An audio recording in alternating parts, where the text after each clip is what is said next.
গাড়ি ও রকেট শিল্পে আমূল পরিবর্তনের পর এবার কৃত্রিম বুদ্ধিমত্তার অবকাঠামো মহাকাশে নেওয়ার ঘোষণা দিয়েছেন বিশ্বের শীর্ষ ধনী ইলন মাস্ক। কক্ষপথে সর্বোচ্চ 10 লাখ স্যাটেলাইট বসিয়ে সূর্য শক্তি চালিত ডাটা সেন্টার গড়ে তুলে বিদ্যুৎ গ্রিডের চাপ না বাড়িয়ে এআই ও চ্যাটবট ব্যবহারের বিস্তার ঘটানোই মাস্কের লক্ষ্য। এই উদ্যোগের অর্থায়নে এআই ব্যবসার সঙ্গে স্পেস এক্স একীভূত করা এবং যৌথ কোম্পানির বড় আইপি আনারও পরিকল্পনার কথা জানান এই ধনকুবের। তবে বিজ্ঞানী ও শিল্প বিশেষজ্ঞরা বলছেন, মহাকাশে ডাটা সেন্টার চালানো বড় প্রযুক্তিগত ঝুঁকি তৈরি করবে। বাতাস না থাকায় তাপ বের করা কঠিন হবে, আর বাড়বে মহাকাশ আবর্জনার আশঙ্কা। স্টারলিংকের স্যাটেলাইট সংখ্যা ভবিষ্যতে লাখে পৌঁছলে দ্রুতগতির সংঘর্ষ, যোগাযোগ ও আবহাওয়ার ব্যবস্থার জন্য মারাত্মক হুমকি হতে পারে।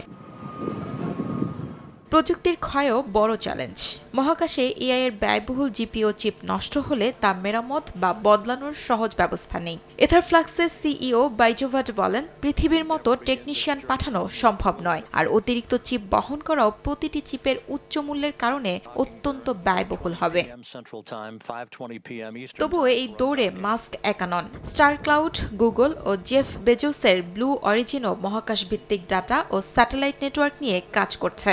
গবেষকরা মনে করছেন, মাস্কের বড় শক্তি তার নিজস্ব রকেট ব্যবস্থা। উৎক্ষেপণ খরচে বিশাল ছাড় দিয়ে মাস্ক প্রতিযোগিতায় এগিয়ে রয়েছেন, যা এক ধরনের ক্ষমতা প্রদর্শনও বটে। শিউলি রোজা, সময় সংবাদ।